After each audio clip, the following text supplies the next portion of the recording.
আসসালামু আলাইকুম রহমতুল্লাহি ওবারাকাতুহ। বিসমিল্লাহির রহমানির রহিম।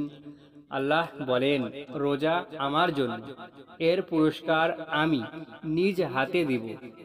যে ব্যক্তি আল্লাহর পথে এক দিন রোজা রাখবে, আল্লাহ ওই এক দিনের রোজার বিনিময়ে তার চেহারাকে জাহান্নাম হতে 70 বছর পরিমাণ পথ দূরে রাখবেন।